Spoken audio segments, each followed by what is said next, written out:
Under the Radar, bringing movies and people together, one frame at a time.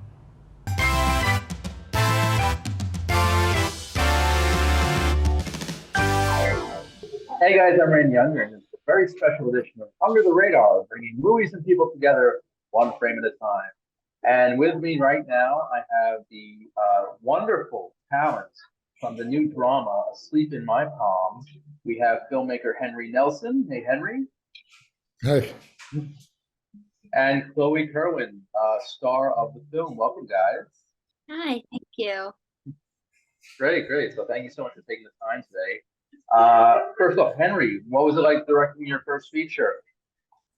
oh, it was like horrifying, man. But I loved it, and having Dad there and Chloe made it incredibly fulfilling and easier than it should ever be. And like, it was an absolute dream.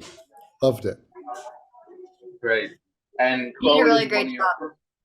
He did a phenomenal job, especially for someone, Yeah. with not as much experience and his age. It's really impressive, I must say. Thank you. Yeah, very. Now, Chloe, how did you get involved with the project?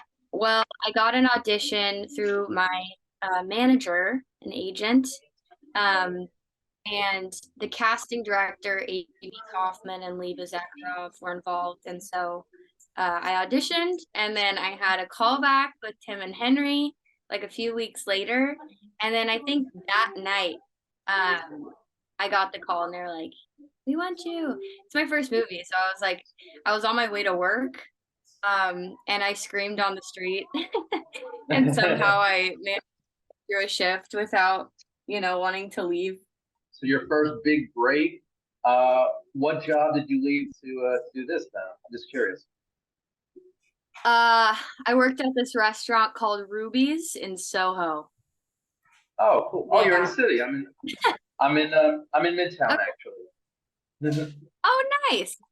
Yeah, I'm in Yeah. Brooklyn. Cool. But yeah, that's the job I left happily. Good. I'm happy for you. Um, Thank you. so guys, this film is so good. It's a subtle film, and a lot of themes, loneliness, and it's just very atmospheric. And I'm sure it was freezing when you were shooting this thing. Guys, just speak to some of the challenges you face on set. Well, someone got COVID. Oh I no. I Actually, think someone might have been me. actually, I think there might have been 3 people, and it could have also been myself and my father. I do Oh fear. wow. We're- Well, you guys look healthy Yeah. now. yeah. So Very healthy. there was the COVID thing. It was also super cold, and like not a lot of time to shoot. But yeah, There How was a about- blizzard. I think it's like the week we got there. And so it was just freezing, and it wasn't a snow movie, like that wasn't in the script. But I think the snow like really added to the atmosphere of everything. I mean, I remember when we were shooting, it was so cold, and everyone was like, just remember, we're gonna be watching this in a really warm theater one day. Nice. Yeah, you can I like know. feel the coldness. Yeah. And I'm sure that Chloe, that cold definitely impacted your performance. Yeah, absolutely. And I think that it affects it in a really great way, in ways that you can't predict or prepare. And it was so much fun, like being frigid, honestly. Yeah, yeah, it was just fully immersive. Like we didn't do any, sound studios, nothing. It was all what you saw was where we were. And yeah, the storage unit was very cold. It was very real feeling, and it just helped us like so much more like this movie. And you know what? That actually segues to my next question for you, Chloe. Did you tap into any real life experience for the role? Well, I'm really close with my dad. I love my dad so much. He's one of my best friends. And so I definitely like tapped into that. But also like the most important thing was like getting to know Tim. Um, and Henry, but Henry was in Ohio and Tim was in the city. And so Tim signed us up for Krav Maga. And so we trained like 2, 3 times a week and we'd have lunch together. And we had like 2 months to do that before.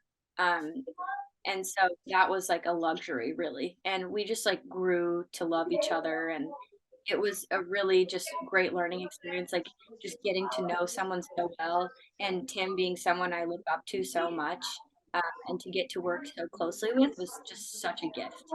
Um, I also I'm not a very active person. I'm an active person, but like I don't work out that much. So when I saw in the script that I had to do 11 push-ups really well, I literally signed up for Orange Theory the day after I got the project and worked out so much so I could do that. So I really just like wanted to immerse myself in her life. So I brought what I had, but I also learned how to be her. And the chemistry between you and Tim is so perfect in this movie. I think this is one of the best father-daughter films ever. I really mean that. It's just really special what you guys did. So thank you so much. It means a lot. yeah, for sure. And speaking of fathers, Henry, obviously Tim is your dad. What was it like working with your dad on set? Oh, it was the best. You know, it's he's one of my best friends, if not my best friend, and like my mentor, and like the dude who was really persistent about my homework, and it was the best. I loved it. Did you guys have any arguments on set? Any issues? We argued about a few things. Some of those arguments I won, some of those arguments Dad won, but I think the movie is better for every single one of them. You know, I like there's he's got such an interesting perspective, and he's got such a deep relationship with every character that he plays, that, you know, after a certain point with Tom, you know, I had to sort of divorce myself from the character I'd originally written and what it was becoming and what Dad was bringing to it, and I thought that was incredible. Yeah, we argued about the glasses. Was one thing. He wears these glasses, but eventually I brought him around to that. Yeah, it's a great look. He looks fantastic. The beard and the glasses. Well, he wore glasses as a kid, my dad. Okay. So he's like, it's part of his like history. That's awesome. That's so great. And I just wanted to mention real quick the character Jose. What was it like working with that gentleman? Because I'm not really familiar with his work, but he's really a revelation here. Oh, well, Jared is incredible, and he was a tremendous. He's a tremendous actor and a great guy, and he's actually been in a lot of stuff and mostly independent stuff, but that's about to change. He was just in The Changeling, and he's got some really, really exciting new projects coming.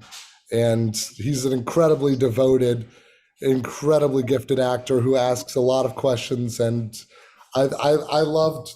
I think Chloë, you had 2 scenes with Jared that I could think of, and the relationship there is really funny. I found that they brought really funny things out in each other as actors.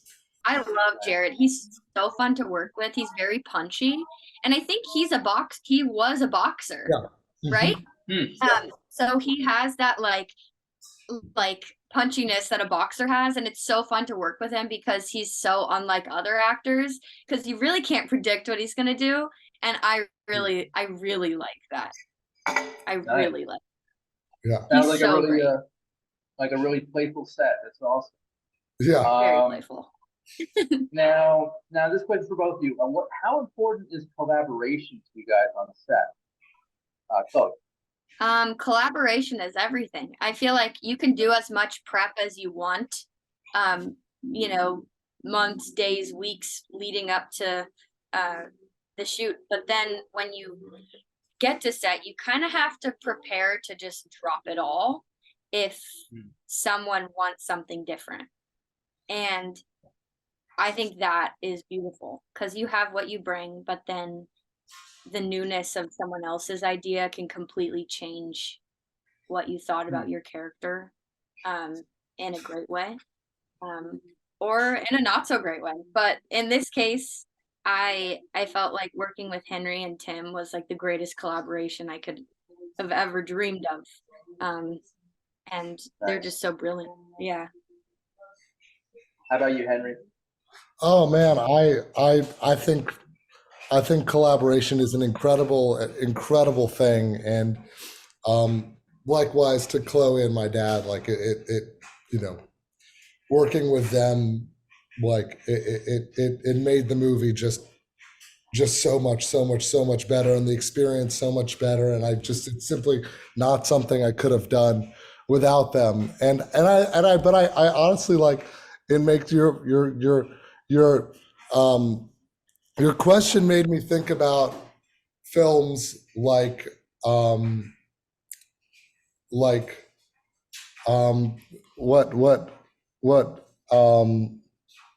Bo Burnham did.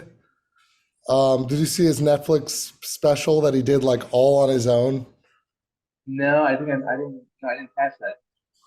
Everyone loved that. I haven't seen it. Yeah. It's incredible. But what made me really curious about it is the like collaborative mindset, the sort of openness that we find on set with all these people around us.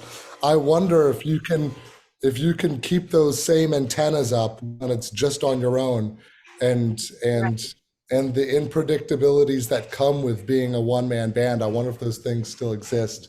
Makes me think about another movie that this incredible animator did.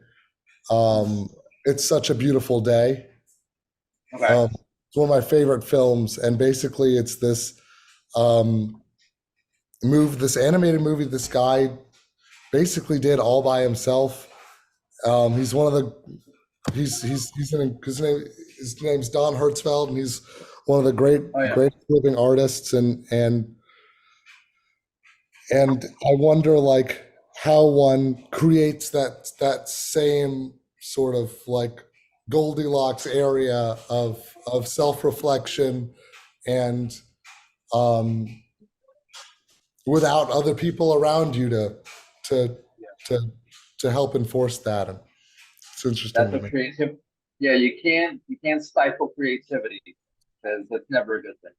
What do you hope audiences take away from the film? I just hope people go to the theater and see it because it's meant to be seen in the theater.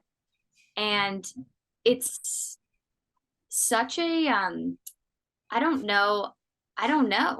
I just hope people like it. I hope people like the weird, lonely, beautiful characters that Henry created. Because I haven't seen characters like Henry created. I just haven't. It feels very real.